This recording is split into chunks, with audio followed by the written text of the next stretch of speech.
ሰው ስለ ሰው ደራሲ ደረጀ ወልደ ዮሐንስ ተራኪ ክብሮ ሚና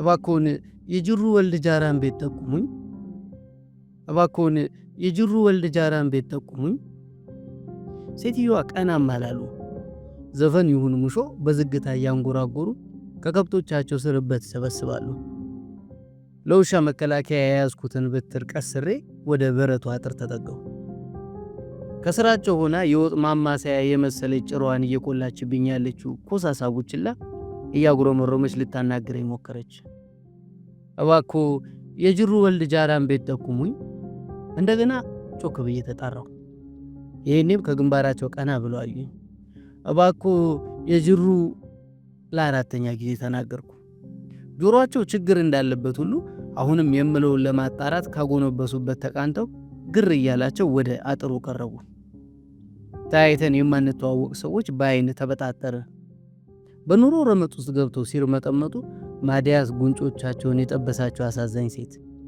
ለከብቶቻቸው አሊያም ለግዴለሽ ልጆቻቸው ብቻ የሚኖሩ አይነት ጎስቋላ እባክዎ የጅሩ ወልደ ለአምስተኛ ጊዜ ጠየኳቸው እንደ ነገሩ የለበሱትንና አድፎ የጋራ የሰራተኛ ልብስ የመሰለ ቀዳዳ ቀሚሳቸውን ወደ ደረታቸው እየጎተቱ አጠገቤ ደርሰው ጅሩ መቱ ሳላ ሲሉ በኦሮምኛ ምላስ አማርኛውን እየጠቀለሉ አናገሩኝ አዎ ጅሩ ወልደ ጃራ ማቱ ሳላ ብዬ ፈገግ አልኩ ማኔጃር ሳጀባ ኩኖ ገረሲ ሲሉ በአገጫቸው እያመላከቱና ከእጃቸው ላይ እበት ጠራርገው በመወርወር አቅጣጫውን አሳዩኝ የወረወሩትን ተከትዬ ዞር ስል ቅጠል የጀቦነው የምስጥ ኩይሳ የመሰለ ነገር በቅርብ ርቀት ታየኝ ከቀናት መባዘን በኋላ ቤቱን በማግኘት ደስ እያለኝ የአይጥ መንገድ የመሰለችውን ቀጭን መንገድ ይዤና በድካም የዛሉ እግሮችን እየጎተትኩ በመጭ በጸፋርሱና በሳማው መካከል እያቆራረጥኩ ወደፊት አመራው የጉዞዬን መጨረሻ መሆኑ ሲገባኝ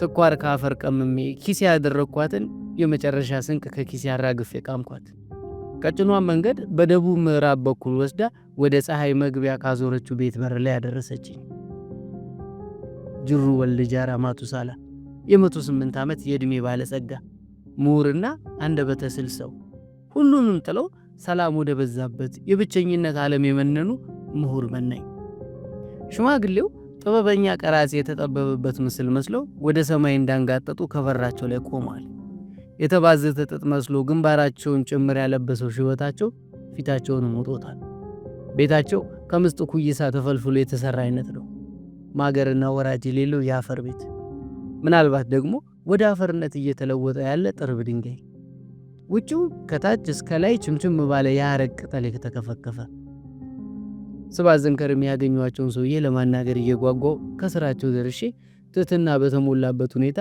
የአንገት ሰላምታይን አቀረብኩላቸው እንዳላዩኝ ሁሉ ግን መልስ ነፈጉኝ የሸመገሉ አይኖቻቸውን በቀጭኑ ገርበብ አድርገው ሰማዩ ላይ ተክለዋቸዋል እጅ እግሮቻቸው አይንቀሳቀሱ አይኖቻቸው አይርገበገቡ ጠጋ ብዬም ሳያቸው በራቸውን ተደግፈው በቁማቸው ለወዲያኛው ያሸለቡ መሰለኝ መላ ሰውነቴ አንዳች ነገር ሲወረኝ ጥቂት እርምጃዎችን ወደ ኋላ በማፈግፈግ ጉሮሬን በመጠራረግ ድምፄን አሰማዋቸው ካጎፈረው ጺማቸው ውስጥ የተቀበሩት ስስ ከናፍሮቻቸው በመጠኑ ሲላወሱ እጅግ የደከመ ድምጽ ወደ ጆሮዬ መጣ አይኔ ጠርዝ ላይ የቆምከው አንተ ማን ነህ የሚል ድምጻቸውን ስሰማ ትንፋሼ መለስ አለ ግን ደግሞ ማን ልበላቸው እገሌ ብላቸው እገሌ ማን ነው ይሉኛል እገሌ የገሌ ብላቸው እገሌ የገሌ ማን ነው ይሉኛል እገሌ የገሌ የገሌ ብላቸው አሁንም መጠየቃቸው አይቀርም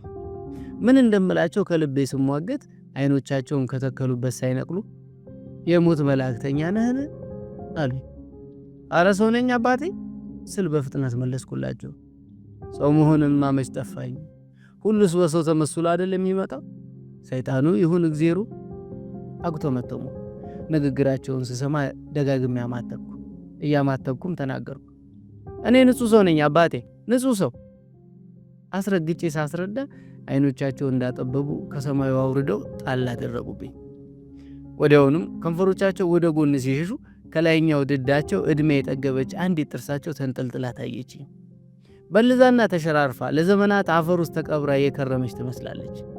ለፈገግታቸው አጸፌታ እኔም ግጥግጥ ጥርሶቼን ገለጥ አደረኳቸው። እንግዳውስ ከደጄ ምን አመጣ? ንጹሕ ሰው ትንፋሻቸውን ቆረጥ አድርገው የያዝክልኝ የምበላውን ነው ወይስ የምጠጣውን ሲሉ እንደዋዛ ጠየቁ። ያሉት ነገር አስደነገጠኝ። ሀፍረት ሲጎሽመኝና የምናገረው ሲጠፋኝ እኔ ይሄ አልኩ። በወጉ ልቀባጥር እንኳን ቃል አጥቼ ትንፋሼ ጭምር ተቆራረጠ። አንገቴን ሰብሬ በአውራ ጣቴ መሬቱን ማሻሸት ጀመርኩ። በሀፍረቴ ውስጥ ግን አንጀቴ በብርቱ ተላወሰ። ከሽማግሌው ጨጓራ ይልቅ የኔውን ሞረሞሬ። የረሃብ ጉንፋን በስሱ ሲያስላቸው ሰምቼ በግንባሬ በኩል በስርቆሽ አየኋቸው። አይኖቻቸው እዛው ሰማይ ላይ ተመልሰው ተተክለዋል። ሰማዩ ላይ አንድ ነገር የጠፋባቸው ይመስላሉ። ፍለጋቸው ጥልቅ ነው። በእንግድነት ከፊታቸው ተገትሬ እንደዘነጉኝ ሳውቅ የሚያዩትን ነገር ለማየት ወደ ምዕራቡ ዞር ያንጋጠጥኩ። ከሰማያዊ ሰማይ ላይ ከምትንቀዋለለው ብናኝ ጉም ውጪ አንድም ነገር አይታይም። ሰማዩ ላይ ምን አለ ስል ሰፊውን ህዋ እየመረመርኩ አንጋጥጬ ቆዩ። ምንም የለም። አባቴ ምንድነው የሚያዩት አልኩ እንዲያናግሩኝ እየፈለጉ። እግዜሩን ሲሉ ዝግ ብለው መለሱልኝ። እግዜር ይታያል እንዴ? በሳግ ጠየኳቸው። ግራ የገባኝ እሱ አይደል? ጅሩ ወልድ ጃራ እኔንም ግራ አጋቡኝ። በብሩህ የጥቅምት ሰማይ ላይ ፀሐይ ትንቦጎቦጋለች። ምድር ለፀሐይ ደረቷን ገልብጣ ትንቃቃለች። ንፋሱ ከሳር ከቅጠሉ እየተላፋ ይተንፋል። እንደ ባህር በተንጣለለው የአሞራ ሜዳ ሰማይ ላይ ባለረዣዥም ክንፎቹ አሞሮች ይዋኛሉ። ይህ ሁሉ ይሆን ዘንድ የፈቀደውና ሰማይና ምድርን የዘረጋው አምላክ እርግጥ መኖሪያው የት ይሆን ስል እኔም ራሴን ጠየቅኩ። በጥያቄና በሐሳብ ሰማዩ ላይ ፈጥጬ ብዙ ከቆየው በኋላ አይኖቼን ከሰማዩ ላይ አንስቼ ሽማግሌው ላይ ተከልኳቸው።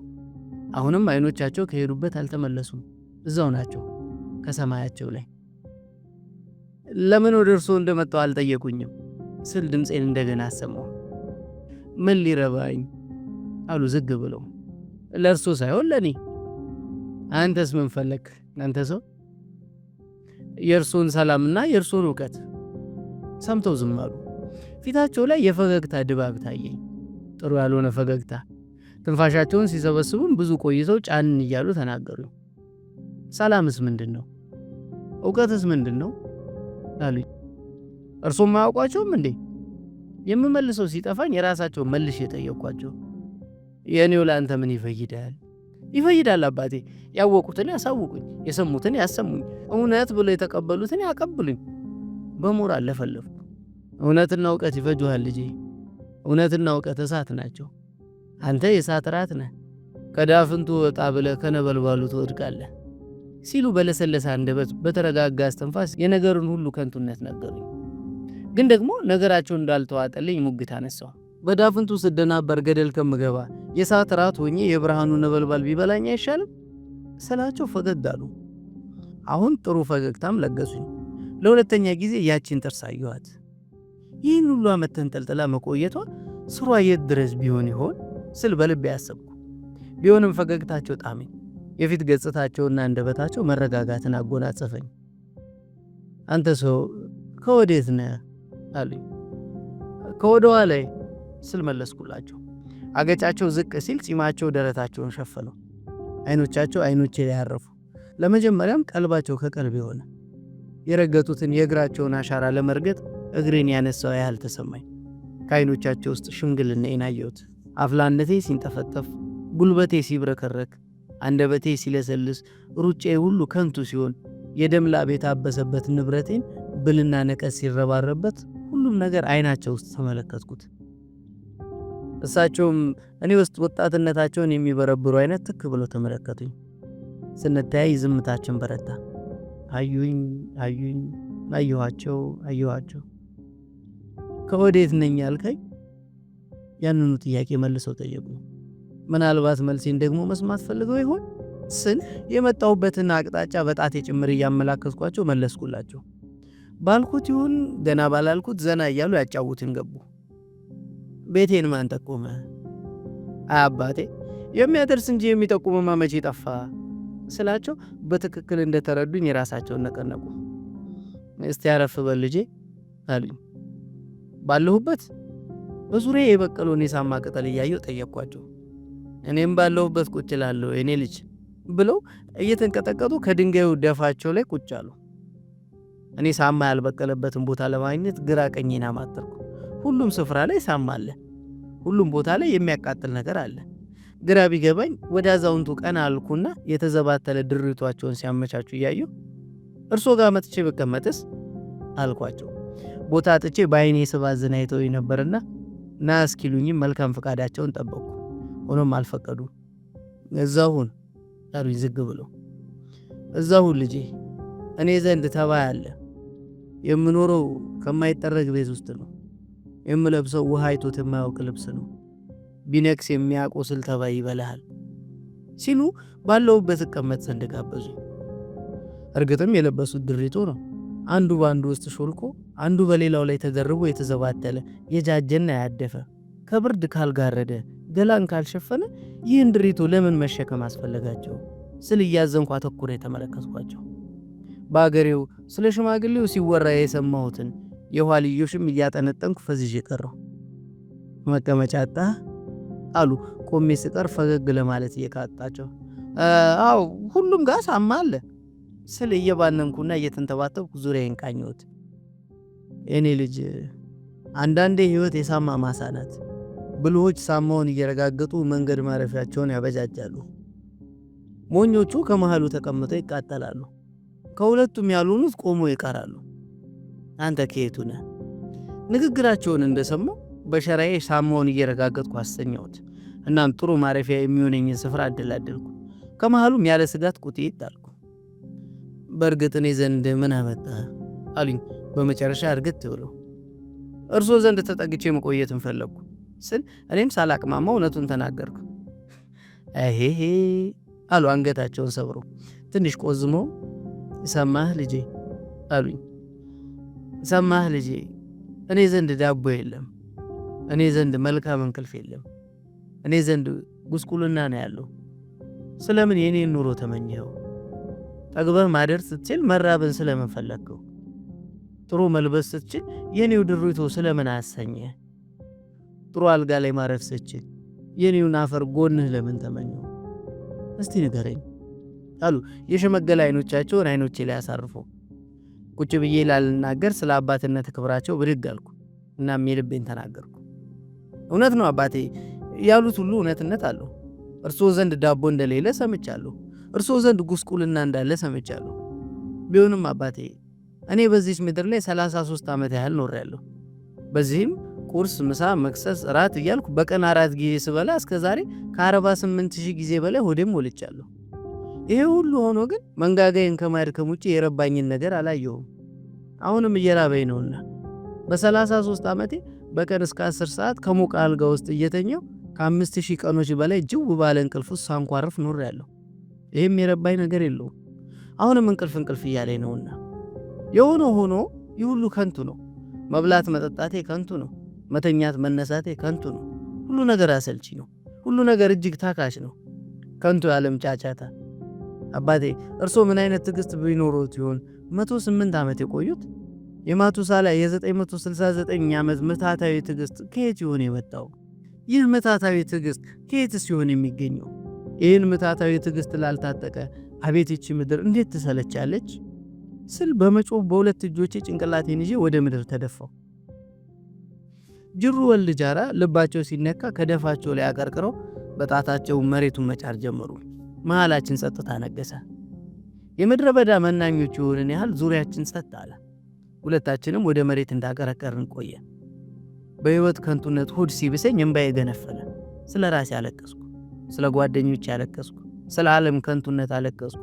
ፊቴ እስኪዝረከረክ ድረስ እየተንሰቀሰኩ ሳነባ ሽማግሌው እግራቸውን እየጎተቱ መጥተው ትከሻዬን መታ መታ አደረጉ። ተነስ ልጄ፣ እኔ ፈቅጄ ተቀብዬሃለሁ አሉ። ረሃቤን ትራባለህ፣ ጥሜን ትጠማለህ፣ ድሪቶዬን ትለብሳለህ፣ ዝምታዬን ታደምጠዋለህ። ቀና በል ልጄ፣ ወደ አምላክህ እንጂ ወደ ምድር አታምባ። ወዝህን ለሚመጣው አፈር እንባህን አታጠጣው። ስጋህን ለሚበላው መሬት የነፍስህን ጩኸት አታሰማው። እንኳን እኔ ዘንድ መጣ፣ አብረን እኖራለን። ሽምግልናዬን ትጦርልኛለህ፣ ወጣትነትህን እጦርልሃለሁ። አብረን ሳለን አይከፋንም ልጄ። በጥማችን እንረካለን፣ በረሃባችን እንደሰታለን። ጥበብን እንጂ መናን አንለምንም። ሆድ ከሚሞላው ምንጭ ውሃ አጠጣን ብለን አይናችንን ወደ ፈጣሪያችን አናነሳ። ለስጋችን አንጮህም። ያለንበት ስፍራ ሰላሙ የበዛ ነው።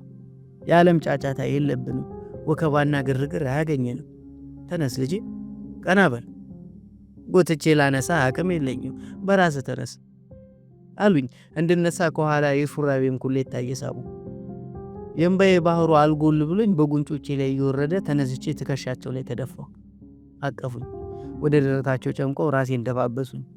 አቅም አጥተው የሚንቀጠቀጡ ጣቶቻቸው ጸጉሬን ሲደባበሱልኝ ተወጥሮ ሊፈነዳ ደርሶ የነበረው ጭንቅላቴ እንደ ጎማ የተነፈሰ ያህል ቀለል አለኝ። ናፍቆትና ረሃብ ጸንቶበት የእናቱን ጡት እንዳገኘ ሕፃን ደረታቸው ላይ ተጣበቁባቸው። በቃ ልጄ ለቅሶን አቁም ሲሉ ከደረታቸው ላይ አንስተው እንደ ልጅ እንባዬን አበሱልኝ። ፊቴን በመዳፋቸው ጠራረጉልኝ። እናም ስለ ሕይወታችን እንጸልይ ዘንድ ነግረውኝ እየተንቀጠቀጥኩ ተንበረከኩ። ራሳቸውን መሸከም አቅቷቸው እየተንቀጠቀጡ ያሉት እጆቻቸውም በድሪቱ ውስጥ ሾልከው ወደ አምላካቸው ተዘረጉ። የማይርገበገቡት አይኖቻቸው ሰማይ ላይ ተዘጉ። እኔም ሳማው እንዳይፈጀኝ ጉልበቴ ላይ የተቀደደው ሱሬን ወደ ጭኔ ሳብ አድርጌ አጠገባቸው ተንበረከኩ። እጆቼን ዘርግቼ አይኖቼን ሽቅብ ወደ ሰማይ አነሳው። ጅሩ ወልድ ጃራ በልብ ጸሎት ትንሽ ካጉተመተሙ በኋላ ድምፃቸውን ወጣ አድርገው መጸለይ ጀመሩ። አቤቱ ፈጣሪያችን ሆይ በዚህች ዓለም ላይ በደመ ነፍሳዊ ሐሳቤ እንዳንመላለስ ሰው ስትል በአምሳያ ፈጥረህናልና እናመሰግንሃለን። ፈጣሪያችን ሆይ እንዲህም ከሆነልን ደግሞ አቤቱ ከእቅፍ እንጀራ ይልቅ ቁንጥጥ ጥበብ ስጠን። ከስጋችንም ረሃብ የነፍሳችንን ጥማት እናዳምጥ ዘንድ እርዳን። በጠላቶቻችን መልካም ስኬት አይኖቻችን እንዳይቀሉ፣ የኛውም ሕይወት ከንቱ ንፋስ እንደመከተል እንዳይሆን፣ ልባችን ወደ ሸፍጠኞችና ክፋት ሰባኪዎች እንዳይሸፍት፣ አይኖቻችን ለተስፋ ከተሰቀለች ዳቦ ላይ ተሰክተው እንዳይቀሩ፣ እግሮቻችን ከሕይወት መሮጫ መማቸው ወጥተው በዙሪያ ጥምጥሙ እንዳይባዝኑ፣ ከአሜኬላና ከማጡም ገብተው እንዳይዳክሩ፣ አእምሯችን በአጉል ነገር እንዳይጓጉል አንተ ከስውር እንቅፋቶች ሁሉ ጠብቀን፣ አሜን አሉ። ሽማግሌው ጸሎታችንን ሲያሳርጉ ነፍሴ በሐሴት ዘለለች። ጸሎታችን አሁኑኑ መልስ ያገኘ ያህል እግዚአብሔርን ደጋግሜ ያመሰገንኩት። በዕድሜ የዕለት እንጀራዬን ስጠኝ እያልኩኝ እህል ስቃረም የኖርኩበትን ጊዜ ኮነንኩት። ከተንበረከኩበት ልነሳ ልቤ እምቢ አለኝ። እናም ካዛውንቱ የሰማሁትን ጸሎት ደግሜ መጸለይ ጀመርኩ። አንድም ቃል ሳልስት ልመናዬን አሰማሁ። በንዋይና በምግብ ምልጃ በተጨናነቀው የሰማዩ መገናኛ ምዕራብ ውስጥ ጸሎቴ በቀላሉ ሾልኮ ሲያልፍ እየታወቀኝ በደስታ እጆቼን በኃይል ዘረጋኋቸው። ብብቴን ንፋስ እስኪበረብረኝ ድረስ ወደ ሰማይ ጨፈረርኳቸው። አንዳች ኃይል ከውስጤ ሲቀጣጠል ከቁጥጥሬ ውጪ እየሆንኩኝ ለሶስተኛ ጊዜ ያንኑ ጸሎት ለአምላኬ በጩኸት አሰማሁት። ወዲያው ትከሻዬን አንድ ነገር ሲነካኝ የመባነን ያህል ቀና አልኩ። ጅሩ ወልድ ጃራ ማቱሳላ ፈገግ ብለው ቁልቁል አዩኝ። ተነስቼ ወገባቸው ላይ ተጠመጠምኩ። እጃቸውን ትከሻዬ ላይ ጣል አድርገው ወደ ጎጆአቸው ወሰዱ። እጅግ ጠባብ ቤት፣ አንድ ሰው እግሩን ዘርግቶ የማይተኛባት፣ ምናልባትም አንድ ቅጠል በልቶ የሚያድር የድሮ መናኝ ለጎኑ ማረፊያ ብቻ ጠርቦ የሰራት ዕድሜ ጠገብ ዋሻ። ከመግባቴ በአጭር ቁመቴ ጣሯን በእጄ እየነካካው ስሪቷ ላይ ልመራመር ሞከርኩ። ብርቅ እንደሆነብኝ ግድግዳውንም ደባበስኩት። ጽሑፍ ይሁን ስዕል ወይም ቅርጻቅርጽ አይቼ ልለየው ያልቻልኩት ነገር ከቋጥኙ ግድግዳ ላይ ተቀርጿል። ጠጋ ራቅ ብዬ በትኩረት አየሁት። ዝብርቅርቅ ብሎ ቅጥ ያለው ነገር አይመስልም፣ ቢሆንም አይምሮን ይሰርቃል። አንዷን ምስል በጥፍሬ ልጭራት ሞከርኩ። ቁጭ ብለው እያዩኝ የነበሩት አዛውንት በዘንጋቸው እጄን መታ አደረጉኝ። ይህም ገና ከመምጣቴ ጥፋት መጀመሬ አፈር እንድል አደረገኝ። ዞር ብዬ የኀፍረትና የይቅርታ ፈገግታ አሳየኋቸው። ጭንቅላታቸውን በትንሹ ነቅንቀው ይቅርታዬን ተቀበሉ። ጉሮሯቸውን ሲጠራርጉ እንደማቃሰትም ብለው አየህ ልጄ፣ ይሄ ከዛኛው ትውልድ ለዚህ ትውልድ የተላለፈ የታሪክ መዝገብ ነው፣ ሳይነካካ ለዛኛውም ትውልድ መተላለፍ ያለበት ሲሉ አስረዱኝ። እኔም ተረዳኋቸው። ከዛ በኋላማ እጆቼን አጣምሬ በአግራሞት ጭንቅላቴን እየነቀነኩ ከመመልከት ውጪ ምንም ማለት አልቻልኩም። ሁሉንም ነገር አይቼ በቃኝ ሲመስላቸው ከተቀመጡበት እንዳነሳቸው እጃቸውን ሲዘረጉልኝ ታግዬ አነሷቸው። ካነሷቸው በኋላ ግን ወዲያው አንድ ነገር ታሰበኝ። እኔ ከመምጣቴ በፊት እንዴት ነበር የሚነሱት የሚል ገርገዳ ዋጥጬ ነበር የምነሳው የኔ ልጅ ሲሉኝ ደነገጥኩ። በልቤ ያወራሁትን ነገር ምን አይነቱ ፈጣን መልአክ ሹክ አላቸው ስለ አንገቴን ነቅ እያየኋቸው። ከዚህም በላይ ከራሴ ጋር ለመሾካሾክ ፈራው። ምንም አይነት የውስጥ መጠይቅ ወደ ልቤ እንዳይመጣ ውስጤን አተራመስኩት።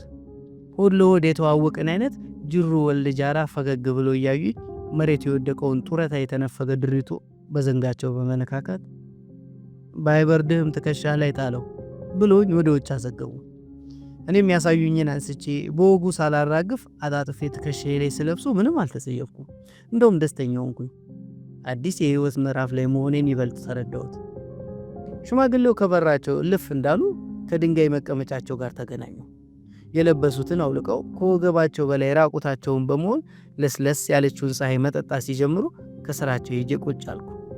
ጸጥ ያለ ስፍራ፣ ወፎች እንኳን ሲዘምሩ የማይንጫጩበት፣ ከአረንጓዴ ተፈጥሮ ውጪ የሰው የእንስሳት ግርግር የሌለበት። ከተፈጠርኩ ጀምሬ እንዲህ አይነት ሰላማዊ አየር ተንፍሼ አላውቅም። የኖርኩባት ዓለም የወከባና የግርግር ነው። ትንፋሹ ከሚፋጅ አይን ከሚቆጠቁጥ አፍንጫ ከሚሰረስር ዓለም ውስጥ ዛሬ ከዛ አይነቱ ህይወት በመውጣቴ ትልቅ ረፍት ተሰማኝ። ስደቴን ወደድኩት። ከሽማግሌው ጋር ጎን ለጎን ተቀምጠን ዝምታችን ሲበዛ ለጨዋታ ያህል አንዳንድ ነገሮችን ማነሳሳት ጀመርኩ። እርሶ እኮ ምሁር ኖት አልኳቸው፣ ቀና ብዬ እያየኋቸው በአገሬው ስለሳቸው ሲወራ የሰማሁትን እያስታወስኩ። አዎ ልጄ፣ ፊደላዊ አልነበርኩ አሉኝ። የመለሱልኝ በወጉ ባይገባኝም ጨዋታ ለማብዛት ያህል ሌላ ጥያቄ አነሳው። እዚህ ስፍራ ላይ ሲርቦት ምን ያደርጋሉ ስል ስጠግብ የማላደርገውን ነው ልጄ። ሲከፋውትስ? ከከፋው ዓለም ውስጥ መኖር የቻለ ሰው እዚህ ስፍራ መጥቶ አይከፋ አሉና አይን ላይን ተያየን። የነገሩኝ እንደገባኝ በጭንቅላት የገለጽኩላቸው። ከዛም ሌላ ነገር ጠየኳቸው። የዚች ዓለም መጨረሻ ምን ይሆናል ብለው ያስባሉ? የዛኛው ዓለም መጀመሪያ። ቁርጥ ያለ መልስ። ደግሞ መልሶቻቸው በሙሉ አጭርና ለውይይት የማይጋብዙ። እኔ የፈለኩት ብዙ እንዲያወሩልኝ ነበረ፣ ሰፊ ርዕስ ይዘው ብዙ እንዲያጫወቱኝ፣ ከምንም በላይ ደግሞ ስለ ራሳቸው እንዲነግሩኝ ፈልጌያለሁ። እናም ግንባራቸው ላይ የተደፋውን ፀጉራቸውን እያየሁ ሌላ ጥያቄ አነሳው። እንዴት እስካሁን በራስ አይሆኑ ቀሩ አባቴ? ፀጉሬ ስላልሸሸ ነዋ። አሁንም ቁርጥ ያለ መልስ። ጺሞ ይህን ያህል እስኪሆን ለምን አሳደጉት? ያልዘራሁትን አላጭድም ብዬ የኔን ልሙጥ ፊት ነካክቼ ዝም አልኩ። ዝም ባልን ቁጥር አይኖቻቸው ሰማይ ላይ ይተከላሉ። የፀሐይን ጨረር እየሸሹ ሰማዩን ያያሉ። አሞሮች ሲንሳፈፉ፣ ጉሙ ሲሰበሰብና ሲበተን፣ ኮከቦች ሲቁለጨለጩ፣ ጨረቃ ስትጎል ስትሞላ፣ ሰማይ ሲጠቁር ሲፈካ፣ ብዙ በጋና ክረምቶችን አንጋጠው እንዳሳለፉም ገመቱ። በዚህ ሁሉ ውስጥ ግን እግዚአብሔርን እንደሚፈልጉ ነግረውኛል። አባቴ ሁልጊዜ አይኖትን ሰማይ ላይ ሰቅለው አንገቶትን አያሙትም? የሚናፍቁትን ነገር ማየት ህመም ይሆናል ብለህ ነው የኔ ልጅ ሲሉ አሁንም ወደ ራሴ መለሱኝ። ውስጤ ከርሜ ከውስጤ ስወጣ ተፈጥሮት ሁሉ ያስቀናል አልኳቸው። እርሶ መሆን ብችል ምንኛ ደሰት ነበር ስልም በመጨረሻ የመንፈስ ቅናቴን አውጥቼ ተናገርኩ። ብልሆች መሆን የሚችሉት አንድን ሰው ብቻ ነው፣ እሱም ራሳቸውን ብቻ ሲሉ በመልሳቸው ጎሸሙ። እኔ በራሴ እኔነቴን ያልተቀበልኩ ሰው ነኝ።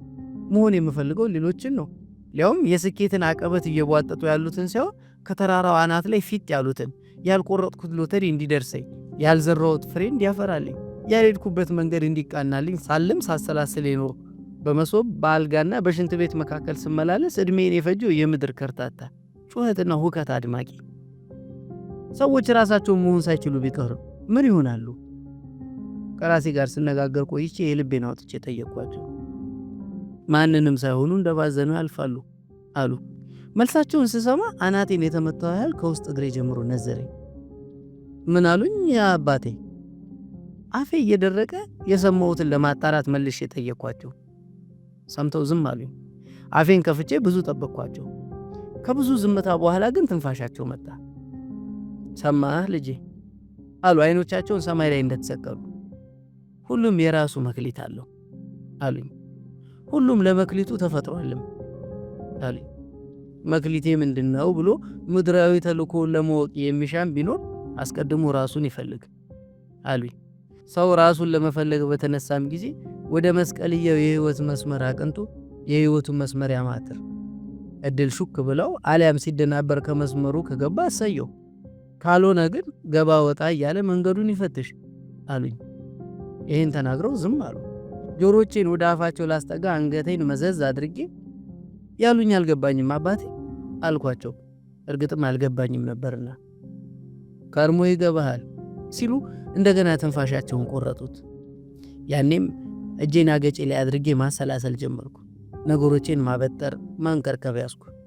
ከወከባና ከግርግሩ ዓለም መሸሼ አንዱም ለዚህ ነበርና በጽሞና ለማሰላሰል፣ በጽሞና ከራሴ ጋር ለመነጋገር፣ በአረፋ የተሞላ የባዶነት ትዕቢቴን ለማስከን፣ ማንነቴን ለመፈተሽ፣ ከዚያም ምንነቴን ለማወቅ። ራሴን ሳላውቅ በሞትስ ስል ራሴኑ ጠይቄ በሐሳብ ትንሽ ከጦዝኩ በኋላ አባቴ አሁን እንደኔ አይነቱ ከንቱ ሲሞት በመቃብሩ ላይ ምን ተብሎ ይጻፋል ስል የልቤን ጠየቅኳቸው። የሐውልቴ ላይ ጽሑፍ ያሳሰበኝ ያህል ተወለደ፣ በላ፣ ሞተ ብለው ፈገግ አሉ። እኔ ግን ከት ብዬ ሳቁ። ልባወቅ ቀልድ የሚያስቀውን ያህል ምንም አይነት ቀልድ አያስቅምና ሳቁ ወጥቶልኝ አይኖቼን በድሪቶ ስጠራርግ ከሩቅ አንድ ሰው ወደኛ ሲመጣ ተመለከትኩ። መንገዱን ያመላከቱኝ ሴትዮዋ በሁለት እጃቸው የሆነ ነገር አንጠልጥለዋል። እየቀረቡን ሲመጡ ሽማግሌውን የማናገርበት ርዕስ እንዳገኘው እኚህ ሴትዮ ናቸው በመጨረሻ የእርሶን ቤት ያሳዩኝ አልኳቸው። ከሰማዩ ወርዶ እንዲያዩዋቸው እየፈለግኩ፣ ሆኖም ምንም አይነት መልስ አልሰጡኝም። ሴትዮዋ ባጠገባችን እያለፉ ጃርሳ ጀባን ኩኖ ኬሲሞን ገረም፣ እርሶ ብርቱ ሽማግሌ ይህ እንግዳ ከወዴት ነው ሲሉ ገርመም አድርገውኝ ወደ ጎጇችን ዘለቁ። የሚበላ ነገር እንዳመጡልን ስረዳ ዘና አልኩ። እኔ እንዳሰብኩት ሲርበን እንዳመረረ ባህታዊ ቅጠል የምንበላ መስሎ ነበር። ለዚህም ሁሉንም በጸጋ ልቀበል ተዘጋጅቼ ነበር። ሴትዮዋ ሲመለሱ በኦሮምኛ ሊያናግሩኝ ሞከሩ። የእሳቸውን ብሰማም መልስ የምሰጥበት አንደበት ስላልነበረኝ ትከሻዬን እየሰበኩ አንገቴን እየቀለባበስኩ ዝም አልኩ። እንግዳ ለእንግዳ መግባቢያው አጥሮን ስንፋጠጥ ሽማግሌው አላስታረቁንም። ስላመጡልን ነገር ብቻ በጭንቅላታቸው አመስግነው ለራሳቸው ጆሮ እንኳን አጥርተው የማይሰሙትን ነገር አተኮተኩ። ሴትዮዋም ምስጋናው የገባቸው ያህል ፈገግ ብለው ወደ ቤታቸው አጠኑ። አሁን እኚህ ሴት ምን ተርፏቸው ነው ስል አንጀቴን በሉኝ። ከፀጉራቸው ጫፍ እስከ እግራቸው ጫፍ ድረስ ጉስቁልና ናይቼባቸው በአይኔ ስከተላቸው እስከ ትንሿ ጎጇቸው ድረስ ዘለኩ። ጃይታ ለመፈንገል የሰዓታት ዕድሜ ብቻ የቀራት የምትመስለው ውትፍትፍ ያለች የሳር ቤት ተአምራዊ አቋቋሟን በትኩረት አየሁት። ያኔም እግዚአብሔር ድሆችን ይወዳቸዋል ለዚህም አብዝቶ ሰራቸው የሚለውን የእኛ የአፍሪካውያን አባባል በዜማ ተደመጠኝና የእግዚአብሔር ፍላጎት ግን ምንድን ነው ስል ከራሴ ጋር እየተወያየሁ ወደ ሽማግሌው ዞሬ አንድ ነገር ተነፈስኩ። አባቴ እግዚአብሔር የሚወደው ድሆችን ብቻ ነው? እግዚአብሔር ማንን ይጠላል አሉኝ ጥያቄን አንጥረው እየመለሱ። አብዝቶ የሚወደውን ለማለት ነው ስል ጥያቄን አርሜ ማብራሪያ ጠበቅኩ። ብዙ ቆይተው በተለይ ለባዘኑት አብዝቶ እንደሚጨነቅ አውቃለሁ አሉ። አሁንም በሌላ መንገድ ሲመልሱልኝ እኔም እንደገና ወደ ራሴ ተመለስኩ። ነገሮችን እያነሳው እየጣልኩ መፈትፈት ጀመርኩ። ከግለሰብ ወደ ማህበረሰብ ከዛም ወደ ሀገር እያልኩ ቆይቼ ወደ ሌላው ነገር ገባሁ። ነፍሴን ደጋግፎ ካቆሟት የቃላት ወጋግራ አንዱን መዝዤ ራሱን ዝቅ ዝቅ ያደረገ ቢኖር እርሱ እርግጥ ከፍ ከፍ ይላልን አልኳቸው። ጅሩ ወልድ ጃራ ጥያቄን ሲሰሙ ደረቅ ፈገግታ አሳዩኝ። የእፎይታ ያህል ከልባቸው ተንፍሰው እኔ ግን እንዲህ አልመክርህም አሉ። በአበሻ ሀገር ራስን ዝቅ ዝቅ እንድታደርግ ትመከራለህ፣ እኔ ግን እንደተባለው ሆነ ታድር ዘንድ አልመክርህም ሲሉ ቃላቸውን ጫን እያሉ መለሱልኝ። ዝቅ ብለህ በሰዎች እግር ስር ዓለምን ለማየት ይቻልሃል አልልህም። የኔ ልጅ ከቆመው ይልቅ ዝቅ ያለ ይረጋገጣል። በሰዎች ትከሻ ላይ ከሜ በሰዎች አናት ላይ ማየት የቻለ የተሻለ ያያል። ከሰዎች እግር ስር ካለም ወደ ትከሻቸው የደረሰ አይጋረድም። እውነት ነው ልጄ፣ ዝቅ ዝቅ ለሰው ሳይሆን ለእግዚአብሔር ነው። እኔ የምነግርህ ይህንን ነው ሲሉ ወደ ሰማያቸው ተመለሱ። አባቴ አልኩ። ዝምታቸውን እየረበሽኩ እንደሆነ እየታወቀኝ እሳቸው መልስ አልሰጡኝም። እኚህ ሰው አሰለችኋቸው ማለት ነው ስል በሀፍረት አንገቴን ሰበር አደረግኩ። በመካከላችንም ጸጥታ ሰፈነ። ፀሐይ በአናታችን አልፋ ወደ ማደሪያዋ ማዘቅዘቅ ስትጀምር ልብሳቸውን ከወገባቸው ወደ ትከሻቸው መጎተት ያዙ። ተነስቼ ረዳኋቸው። እየቆየም አየሩ ቀዝቀዝ ማለት ሲጀምርና የጥቅምቱ ቆራ ሲነፍስብን ወደ ጎጇችን አመራ። ቤት ስንገባ ሴትዮዋ ያመጡልንን ምግብ ተሽቀዳድሜ ያየሁት። ስባሪ ገላይ ሪሚጦ የመሰለች ትንሽ የገብስ ቂጣና በትንሽ ቅል የአንድ ድመት ወደ የማትሞላ ወተት። እርግጥ ስጋውን ለናቀ ይህም ብዙ ነው፣ ይበዛበታል። ቤታችን ገብተን ቁጭ እንዳለን ምግቡን ወደፊታቸው አቀረብኩላቸው። ማዕዱን ባርከው ከቂጣዋ ጫፍ ላይ በመሽረፍ እጃቸው ላይ ፈረፈሩት። ከዛ እንደ ቆሎ ቃም አድርገው ከወተቱ አንድ የተጎኖቹና የቀረውን እንድበላ ወደ እኔ ገፉልኝ።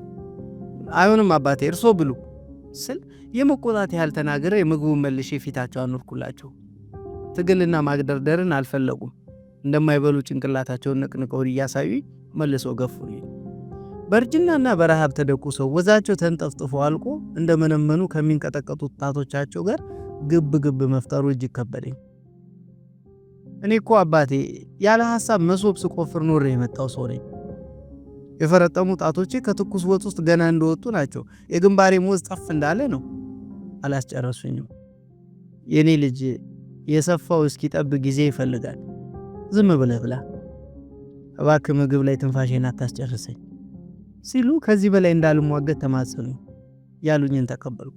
የሽማግሌው ሁኔታ አሳዝኖኝ እንጂ ለእውነቱ ከሆነ እኔም ምግብ ከበላው አንድ ሙሉ ቀን አልፎኝ ነበር። ቢሆንም ለረሃብ አልተሸነፍኩም። ረሃቤን የማዳምጥበት ጊዜም አልነበረኝምና በመጨረሻ የተገዳደርንባትን ቂጣ ከሁለት ከፍዬ ግማሿን በ3 ጉርሻ በለዋት። ከወተቱም 2 የተጎንጭቼ የተረፈችውን ጥግ ለወስጄ አስቀመጥኳት።